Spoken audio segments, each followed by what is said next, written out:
Good morning, everyone. Thanks for joining us for this morning's MI-UCP AT Talk. Today we have Karen Tibbs and Claudette Reid with us. Karen is a licensed occupational therapist in private practice. She obtained her master's in science administration and is certified autism spectrum disorder clinical specialist.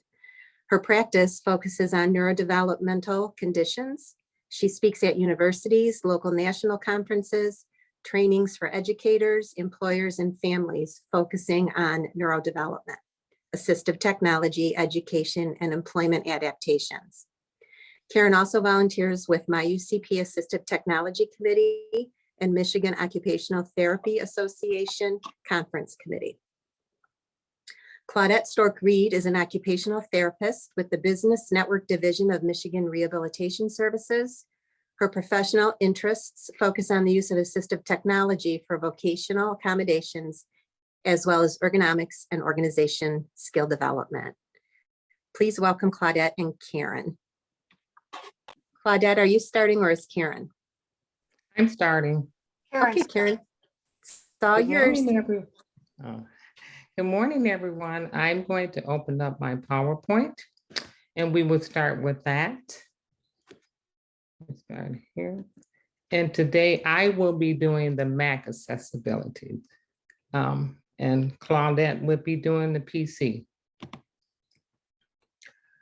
At the end of this workshop, I'm hoping that all participants walk away with an idea of how to access the assistive devices or even accessibilities on the MacBook Air. Today, I'm using the MacBook Air. Also, the MacBook Pro offers accessibility. Most of the MacBooks computer offer accessibility. Also, at the end of the presentation, I hope that you have an idea of how you may want to use these accessibilities in a work setting, educational, social media, because we all are on social media, most of us. What's the purpose of accessibility that's built in on a Mac?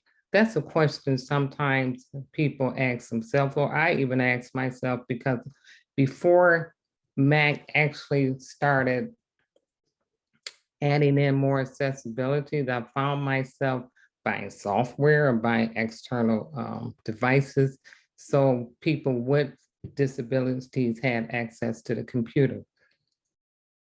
The MacBook Air accessibility provides access to the computer, access to documents and files, access to the web browser, and access to education, jobs, social media, and more.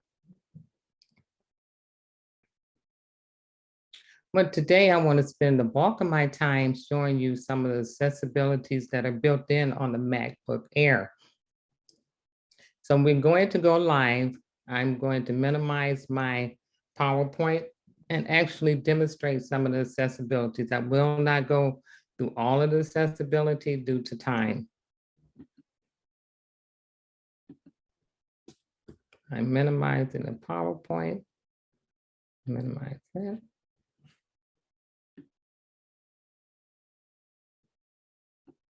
Okay. So I'm going to actually open up accessibility on the Mac. I'm going up to the Apple. I assume you can see all of this down to system preferences. And I will select Karen, that. I cannot see it. You can see it? Uh-oh, uh-oh, uh-oh. Hold on. Could you see my PowerPoint? No. Oh, no. Okay, can you see it now? Now we can see your screen, your computer Okay. screen. Thank you. Not for sure what happened. Okay, you know, I won't go back to the PowerPoint, but basically I kind of summed it up. I thought you could see the PowerPoint. Okay, so now let me close this out because I actually want you to see how to get to system preferences so you can get to the accessibility, because that is important. So you go up to the Apple. Can you see that? Yes. Yes. Great. scroll down to system preferences. You would get this box here, and you find accessibility right here. Select accessibility, and you would get a drop-down menu. This is a table over here, and it's listed in categories. You have vision, you have hearing, motor, and general. So I will go through some of these and demonstrate them. And under vision, it doesn't just mean people with visual impairments. You can also have people look at these accessibilities who have visual perceptual challenges or just the aging eyes. That's what I call it, because I think of myself. As you know, my cursor is rather large, but it does help. Okay, let's start with voiceover. To enable voiceover, I select it and I have to check the box next to enable voiceover. Voiceover on system preferences, accessibility window, accessibility features table, voiceover, selected as keyboard focus.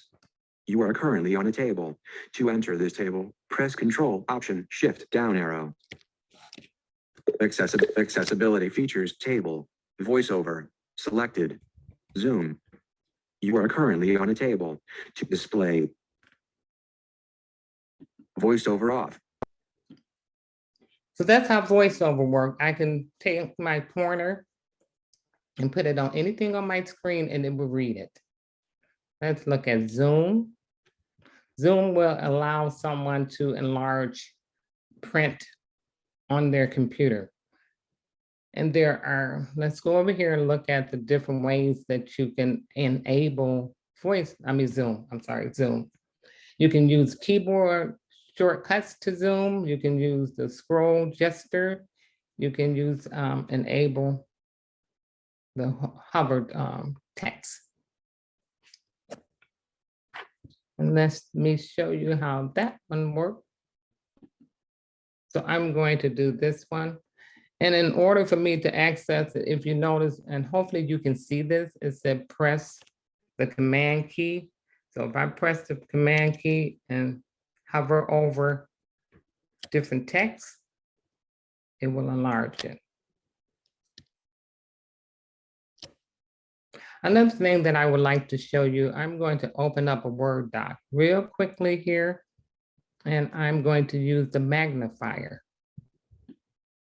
So I selected, use scroll gesture with magnifier keys to zoom. I'm going to open up a Word doc real quickly here. Nope, sorry, wrong. I thought I had it meant, okay, here it is.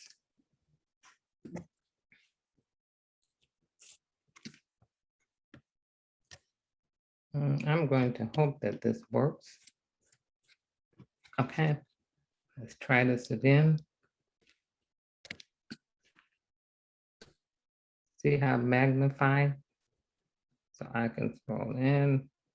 This is your magnifier. So this is the on-screen magnifier. So I will minimize that. So if you notice, that's the magnification. I will turn that off. Let's scroll down to display. And display allows for contrast to occur on your screen. Let's do invert colors. It's a real contrast here. Okay, let's go down to, we can increase contrast. And I'll just move this over to let you see how that works. Then I want to move over to the cursor. And that's what I have enlarged my cursor, as you probably can tell. And notice it gets larger and smaller than larger. Color filters. I have mine right now on blue yellow, kind of have this blue yellow color to it. So I want to enable it. And I can change the filter on it.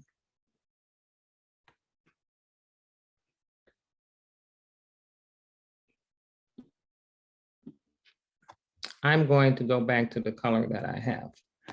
But this allows someone with visual challenges to be able to actually tailor their screen to their vision, what's comfortable for them. And to me, that's very, very, very important, particularly if you're using vision to access your computer and you need to see what you're doing.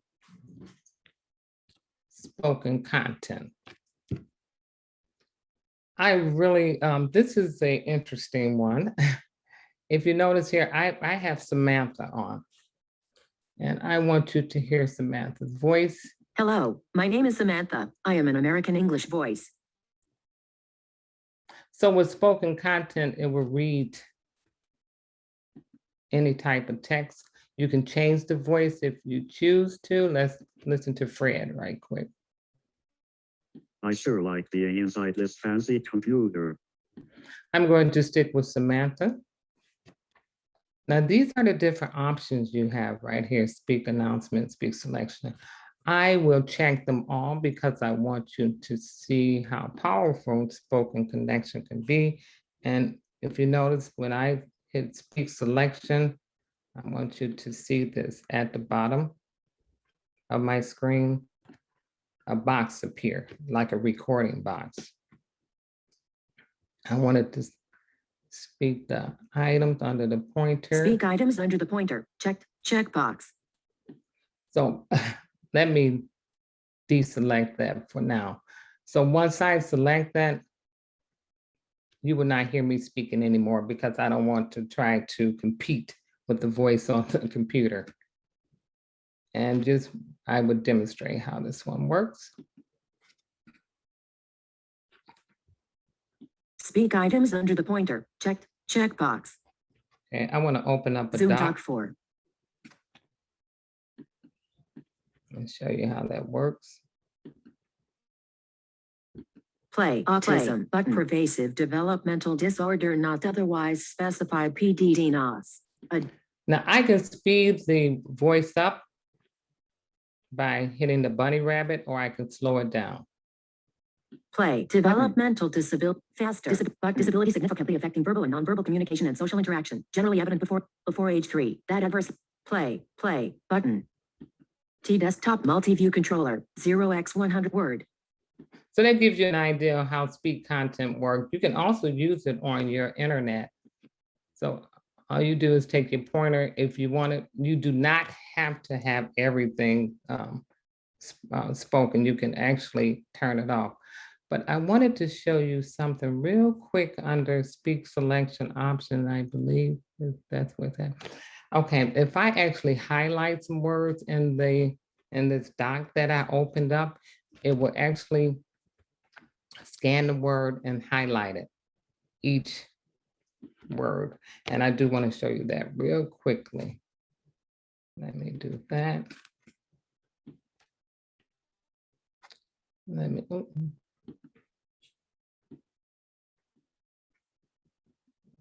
Speak typing feedback. Checked. Checkbox. Zoom Doc 4.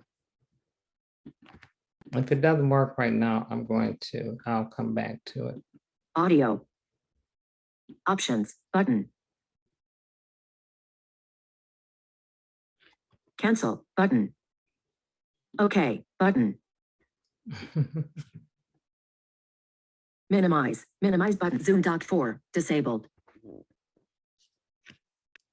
Autism. Pervasive developmental disorder not otherwise specified PDD-NOS. I know I have it going fast. Significantly affecting verbal and nonverbal communication and social interaction. Generally evident before age 3. That adversely affects educational. Word. Okay, and that's how that one works. I'm going to turn it off.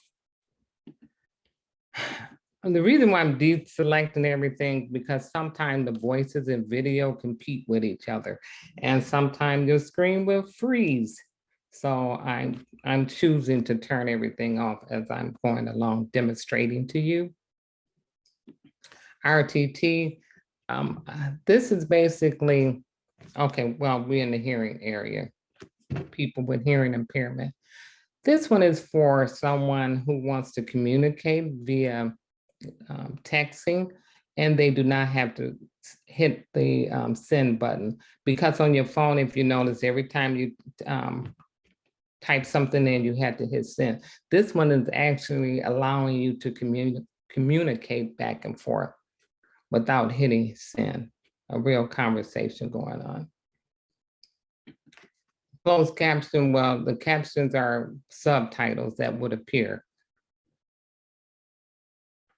I know I'm moving down. Let's go to the motor aspect.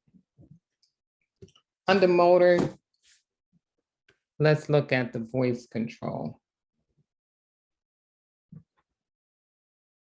And I'm going to select this in 1 second, but I want you to see right here where it says commands. When you use voice control, you have to be specific as to what you want to happen on your screen in your Word doc, or if you're on the internet. So in the several commands. So I always develop a cheat sheet for clients because sometimes you can't forget the direct words to use. Once I enable voice control, I will not speak too much because you will see a mic that will appear on the screen. And I do not want to compete or say something that I don't want in the Word doc. So I'm going to enable voice control. Highlight it.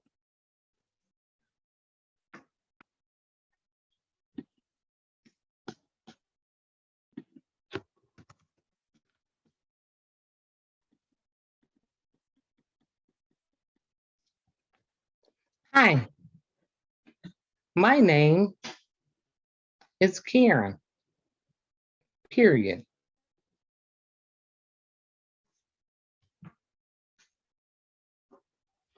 Go to sleep.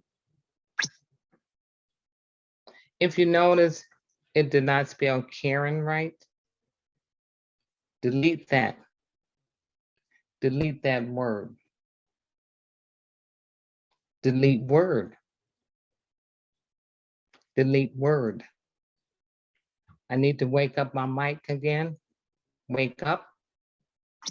Delete word. Delete word. Delete that. Delete word. Delete word. So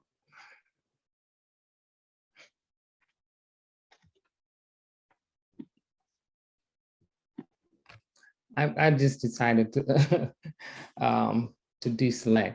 What I wanted you to notice is that when I did not use specific words, if I said delete that or delete all or delete word, those are direct demands or commands I'm going to say that you have to use. That's why it's so important to know what commands and what words you need to use. So just to give you an idea. I will minimize this Word doc.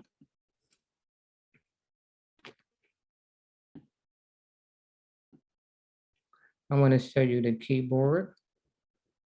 Let me make sure I do, yep, I did deselect. This one with the keyboard, sometimes when you have a client who has some motor challenges and maybe only using one side, let's say one on the left hand or right hand, and will be unable to use both hands when keyboarding. For example, when you're doing a capital letter or some of the, let's say a dollar sign or symbols on your keyboard, you use two hands. And it's kind of hard for a person to do that using one hand. So with the keyboard and sticky keys, it allows you to actually lock in a particular symbol. And it's basically your modifier keys. I want to show you what modifier keys are real quickly, so you have an idea of what I'm referring to. These are your modifier keys. And typically you use those keys in conjunction with other keys on your keyboard. So let's just see how that works. So I enable the sticky keys. I want to open up a Word doc. Of course, you cannot quite see what I'm doing. So let's say I wanted to do, I'm trying to think, a dollar sign. If you notice up in this right-hand corner, you see this little arrow. So I have a dollar sign. And basically that's how that particular accessibility works.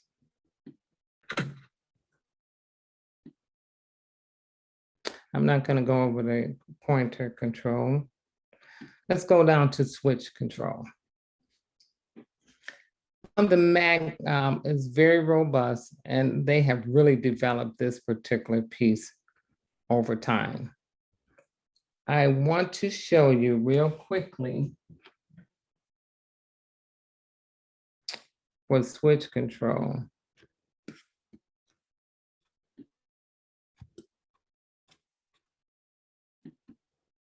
A Bluetooth switch device. And once you see actually how the switch control works, you will find out that if they're not using the keyboard, this is a nice Bluetooth to use. Basically, I have used this on the iPad.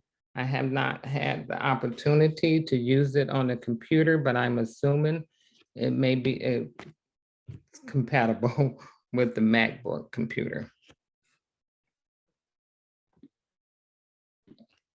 Yeah. Let's go back out. And I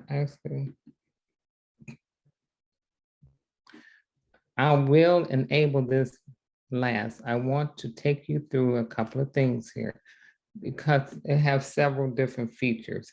If you notice, I have all of these boxes checked because I want to show the text in the panel, insert and remove spaces automatically. I want to capitalize sentences automatically. And the reason why I do this in this particular one, because if someone is only using, let's say the scan feature or a switch, it may take a little longer to respond to what's on the screen. And you will understand that a little better once you see the switch control work.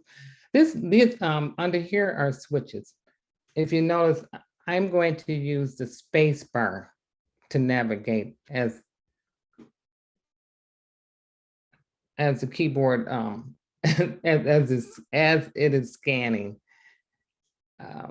When I showed you the switch output, the actual Bluetooth, that would be something here would be optional. You can put that on. Navigation. I selected speak selection. I can take it off where I can say do nothing, play sound, speak and play. I have to restart, to resume, bounce back, and all these things you will see, but I wanted you to know that I had to put these parameters in for the scan feature to work the way I wanted to work for a particular client. And I had a point and precise on low, and I'm going to have a loop. You know what, instead of 3 times, I can do 2. So I'll just do 2. Okay, so let's start, and I'm going to open up a Word doc as well. Keyboard.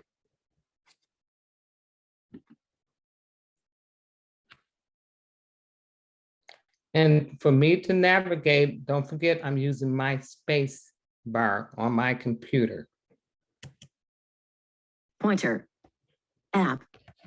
Doc. Menu bar. System. Custom. Location. Devices. Minimize. Keyboard. Group 2. Group 3. Group 4. Group 5. Group 1.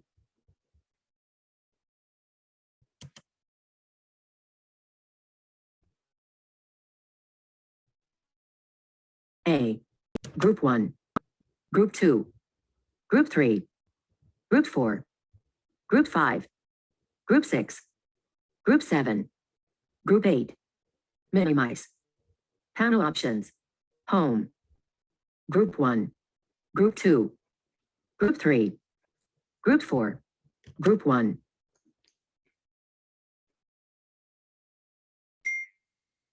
Group 2. Group 3.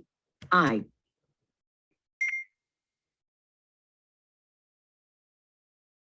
O. P. Group 1. Group 2. Group 3. Group 4. Group 5. Group 6. Group 7. Group 8. Minimize. Panel options. Home. Group 1. Appreciate.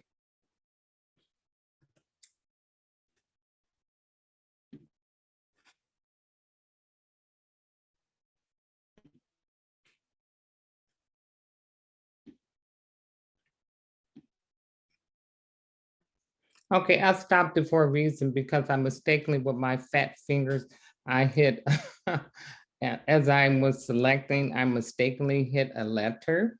So that goes back to maybe having a person use a switch control instead of the keyboard.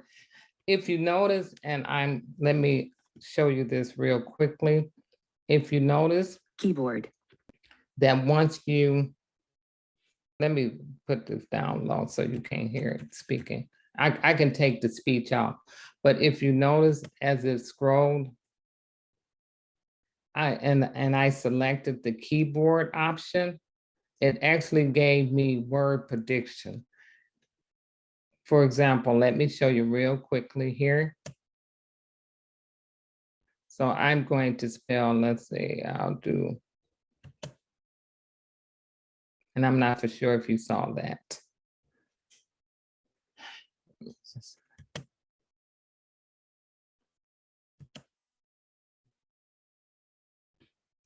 I need to open up.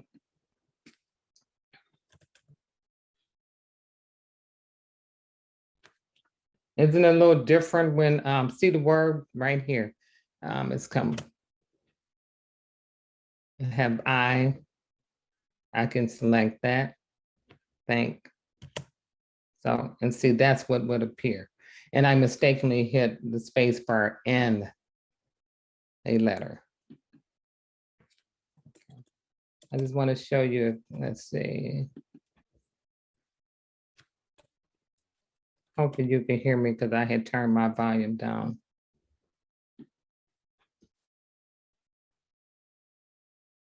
Okay, at this point, I'm going to toggle back to my PowerPoint. And I'm going to just do maybe one or two case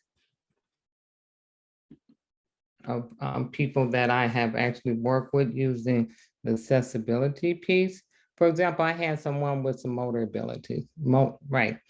And they decided, well, we decided, or no, I'm going to say they decided to use the keyboard because they had good adaptive fine motor skill. The release skills require several seconds. For example, to release their finger off the keyboard. So they practice using the sticky keys. So to prevent duplication of letters, numbers, and other symbols. Also, they use this switch control scan feature that I just showed you. And short-term goal, they wanted to eventually start using voice control, in which they did. But what we noticed sometimes when you have both two different accessibilities on that have voice or audio output, the computer will freeze. So that's something to actually be aware of. Just make sure that the computer can handle two accessibilities or three or four at one time. I do have a couple of little QR codes here that kind of just demonstrate what those features look like. So if you want at any point, you can take your phone and just scan the codes and you can see particularly how, let's see, the voice control works again, if you forgot. Because it's a lot to digest at one time. And then my other one, another case was someone with a visual impairment and they had some cognitive difficulties following the steps. So they did use voiceover and Zoom. They used voice control and short video for cognitive difficulties. So if you scan the QR code here, it will actually demonstrate how to get to accessibility because that's what they were having some difficulty with, of how to navigate to accessibility. So that's what we did with this particular client.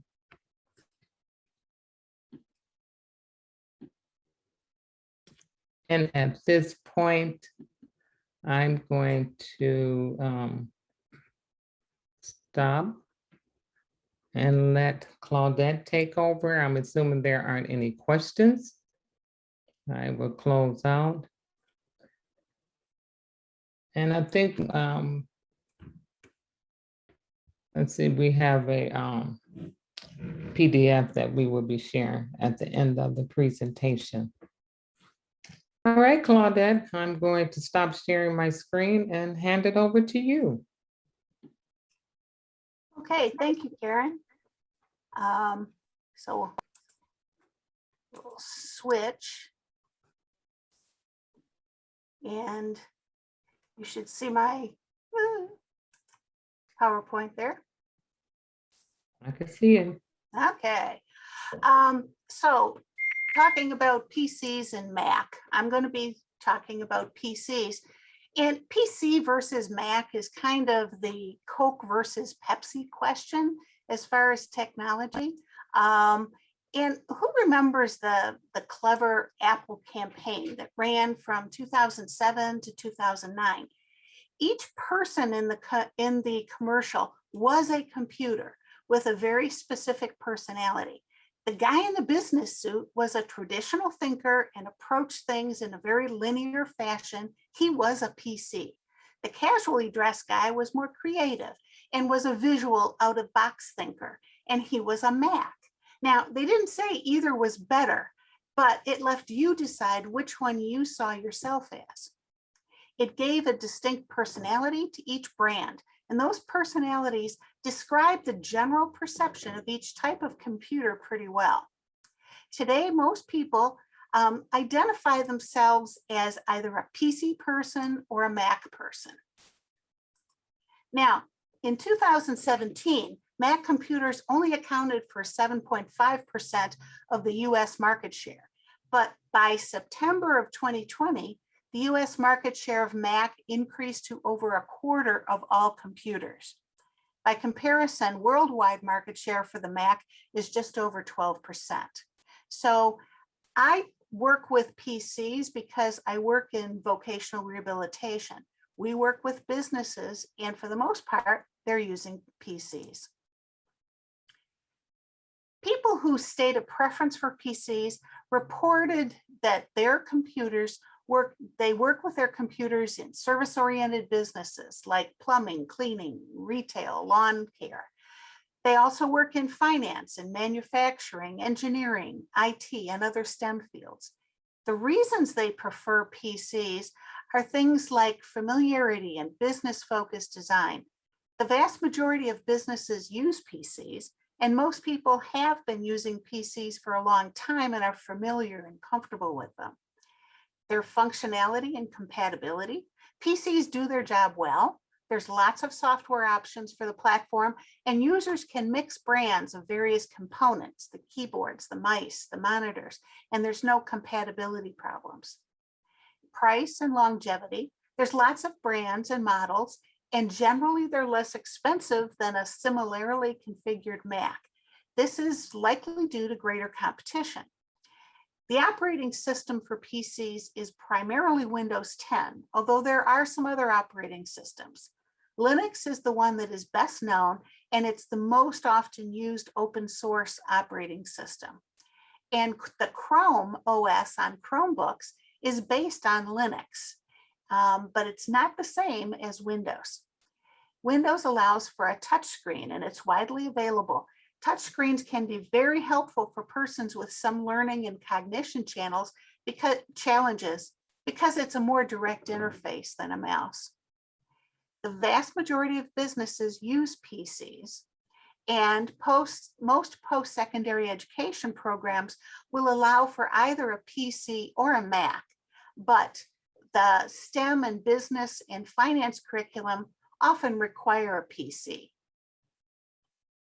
So PCs do have more security issues, and currently antivirus software is absolutely essential if you have a PC. So first I'm going to talk about built-in accommodations in when someone has organization attention issues. And these are considered executive functions. Executive functions are a broad group of mental skills that enable people to complete tasks and to interact with others. Executive functions include, but are not limited to, planning for future events and organizing materials and data in a functional way, concentrating and having control over your ability to focus mentally, analyzing data from different sources and processing information so it's usable, controlling emotions and behaviors so that we respond appropriately to stressful situations, remembering details and managing time, and multitasking, which is really switching quickly back and forth from one task to another, and being able to independently problem solve issues that come up.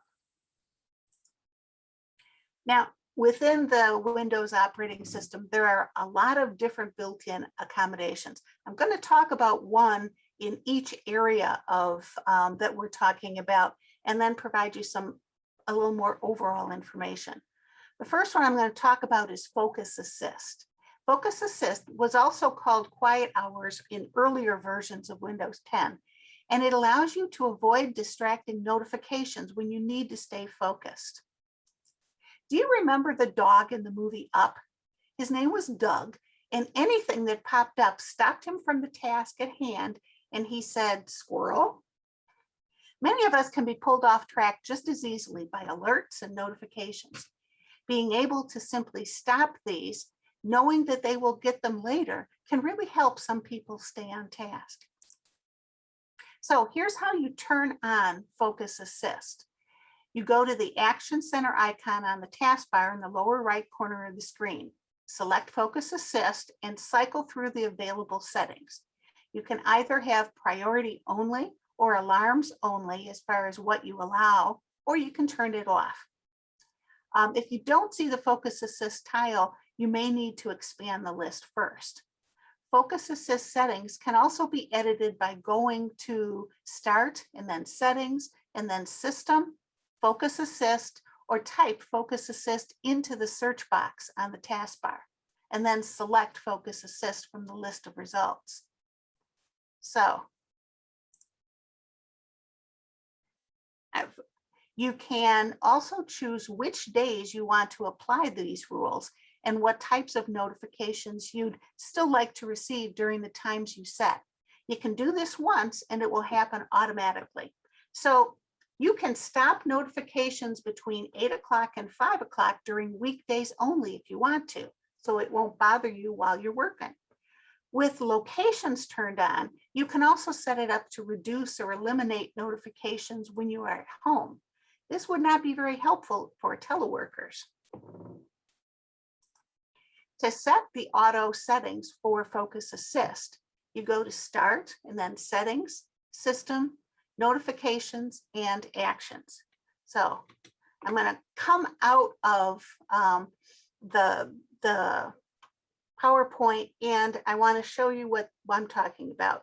You click on the little icon in the very bottom corner here, and it brings up the notification tiles. Here is Focus Assist, and you just have to click to turn it on, and this is priority only. Click again, and it goes to alarms only, and click again, and it turns off. Now, if I go over to Start, and then Settings, and into System, I would be able to also adjust for the Focus Assist. So let's get back to our presentation.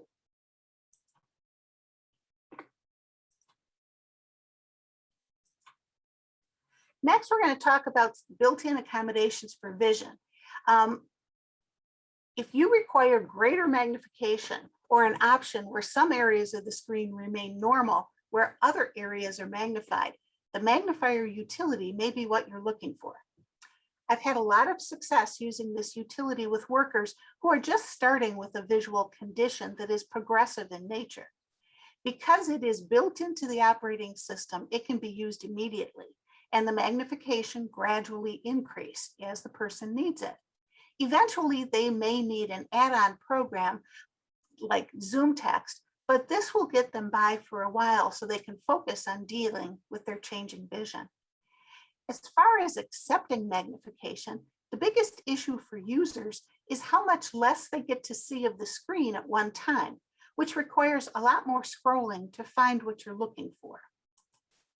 For example, here is a screenshot of the eLearn homepage in a normal size. And here it is, magnified 200%. And here it is, magnified 300%. At this magnification, it would take a lot of scanning back and forth to find and to read a policy from the online policy manual. So within magnification, the built-in magnification can go from 1.25x or 125% of normal to 160x or 1600% of normal.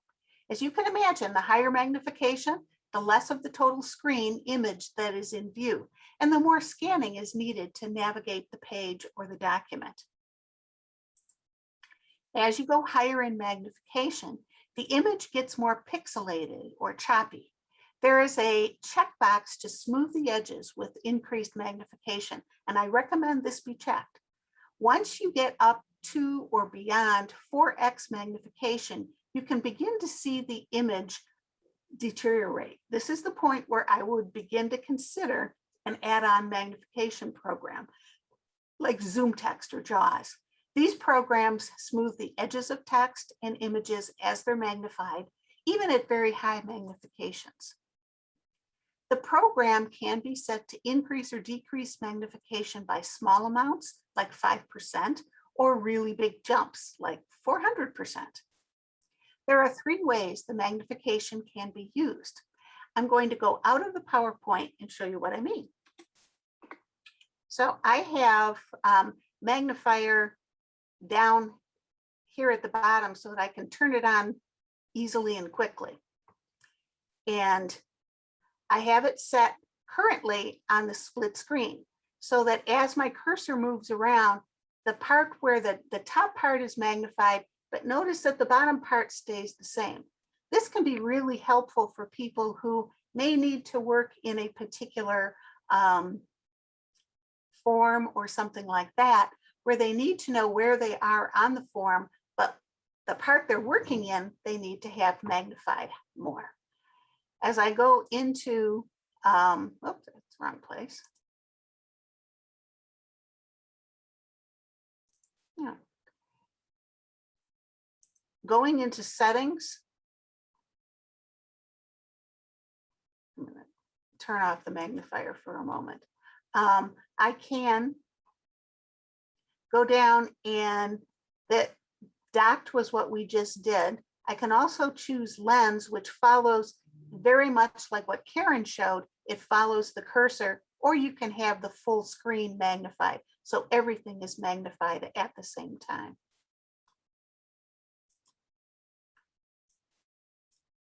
And back to the PowerPoint.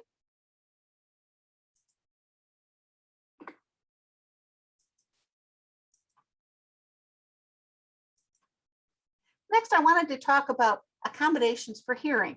You might think that good hearing is not really required in order to use a computer.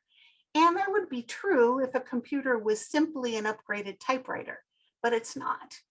Information comes to us in multisensory ways with a greater emphasis on video, webinar, and video chatting like Teams and Zoom that we're in right now. Even the basic text generation function of a computer is supplemented by audio cues. We need to consider the audio components of various computer tasks in order to support the person who may benefit from additional ways to get this information. And the audio tasks are screen sounds, telephone, videos, and video conferencing. Now, when you think about screen sounds, our world has lots of built-in audio cues that tell us something's happening, like telephones ringing, people knocking on doors, dinging of the microwave when your lunch is ready. Computer systems also give us audio cues for certain activities when they happen. Have you ever been in a meeting and someone is booting up their computer and the Windows chime sounds makes, and everyone turns and looks at you? Well, that is a screen sound. And it lets us know that in a very unconscious way, most of the time, that something is happening. Here is a list of the default screen sounds in the Windows operating system, but there's many others that can be turned on. You can also go into sounds and choose a unique sound for a given activity. So if you happen to be someone who tends to run their battery dry, you can use something that you cannot ignore for a low battery alarm, like the sound of a car horn. Unless, of course, you can't hear the screen sound. Screen sounds is a function that adds a visual alert to the auditory one from your computer to let you know that something's happening. You can choose to flash the title for a subtle hint, or choose to flash the entire window so that it's a more obvious alert. So in order to do this, you turn on to Start and then Settings, go to Ease of Access, and then Hearing, and choose Audio. Under the Show Audio Alerts Visually, you choose one of the options to flash either the title bar, the active screen, or the entire screen. So built-in accommodations for persons with physical limitations are, did you know that you can access Windows Computer without any keyboard at all? You do this through the on-screen keyboard. In order to access the on-screen keyboard, you go to Settings and then choose Ease of Access, Keyboard, and click on to use your device without a physical keyboard. There are several different ways that you can access the on-screen keyboard. If the person has good control of their cursor through a mouse, a trackball, or another device, they can direct select and click on the on-screen keys. If they can control the cursor but have difficulty clicking, the keyboard can be set to recognize a letter by hovering over the letter for a set amount of time. And if the user can only accurately select a single switch, they can use row column scanning to choose letters with a single switch. This is what Karen demonstrated on the Apple side of the presentation. And with all of these access methods, users can also reduce keystrokes by using word prediction in the same way that it was on the Apple program. So today we've shown some of the few features for persons in 4 different disability categories, but we've only been able to scratch the surface of the built-in accessibility options in Windows and Office 365. Here is a listing of all of the accessibility options that are available with icons for the types of disabilities that may best benefit from these features. More information on all of these elements is available in the handout for this session. So first, you have to decide which platform to use. This will direct how you will access and what accessibility is available. Add-on apps and programs designed for users with disabilities may be more focused and more powerful, like JAWS and Zoom Text for vision, or Dragon Naturally Speaking for speech to text, or Prologo to Go for communication. But the built-in accommodations are great because they're immediately available and there's no additional cost. And so I always encourage people to look at the built-in accommodations first. Do we have any questions?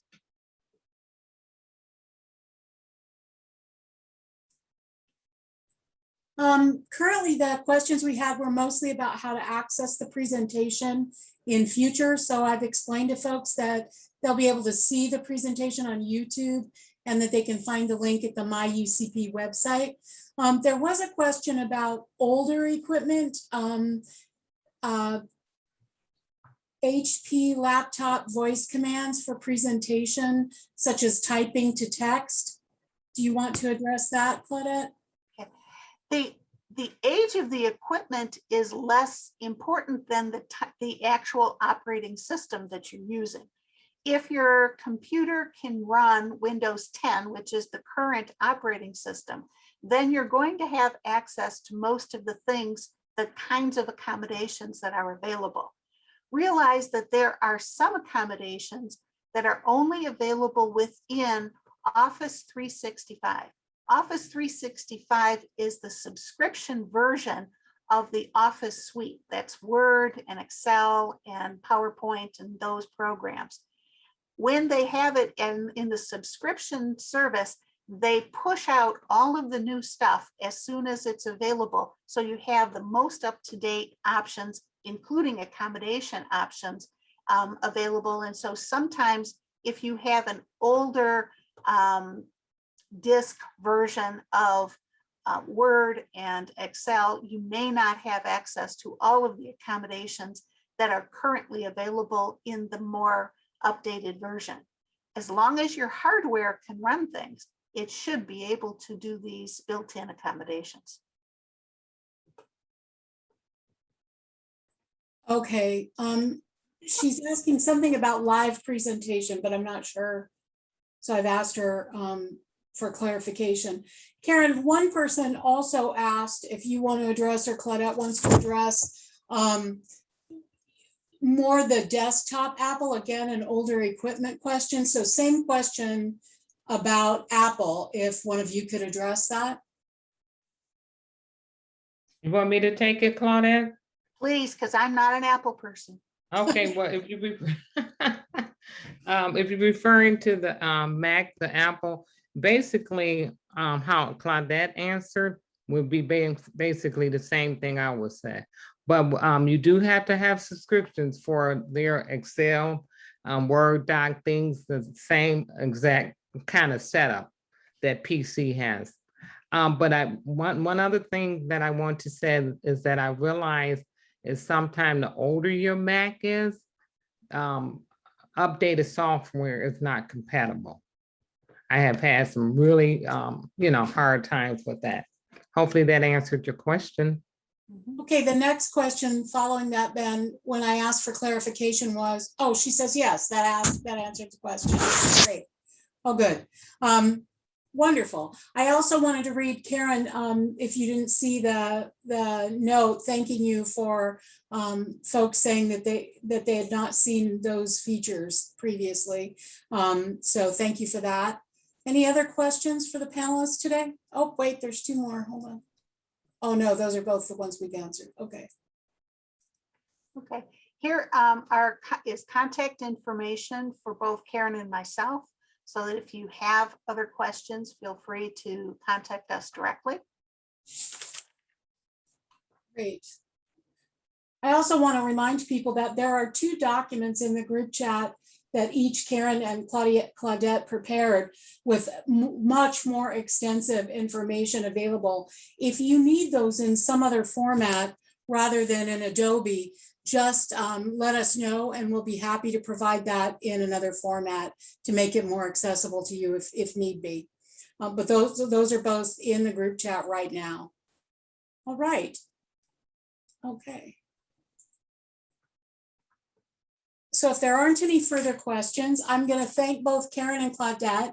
I have a much better grasp of the features of both my work computer and my home computer based on what you presented today. I have each of those things. And so I really appreciate the opportunity to learn about those in a way that's very helpful and that also allows you to learn it without having to do a lot of clicking around and freaking yourself out with turning things on and not knowing how to turn them off. So thank you so much for that. I also want to remind everyone there's an email in the group chat right now that you email for certificates of completion. So that's where you would go to do that. And then I want to talk a little bit about our next presentation.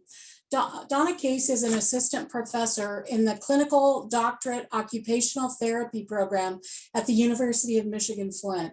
She retired after working 30 years with low incident students in center-based programs in Wayne County.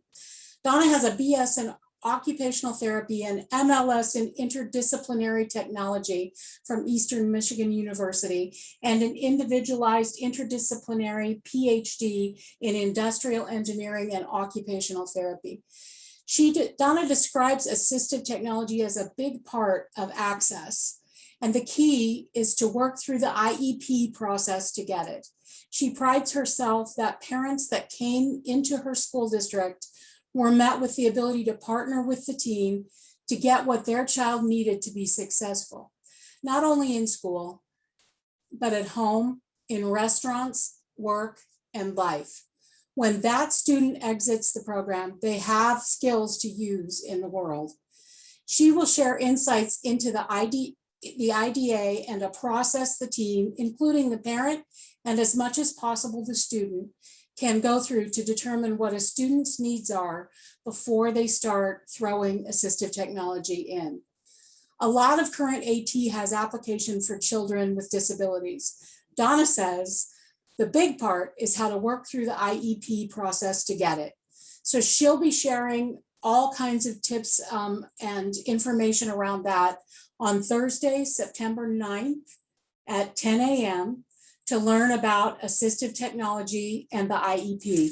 We invite all of you, we thank you so much for being here today, and we invite all of you to participate in that presentation with us and learn about assistive technology and the IEP. Also, be sure to email Diane at d-mi-ucp.org. You'll see that in our group chat. If you need SCHEC sketch for the continuing education credits. So once again, I really appreciate all of you taking the time today to come and learn with us and invite you to be a part of next month, which I think will also be a really enlightening session. So thank you all and have a great rest of your day.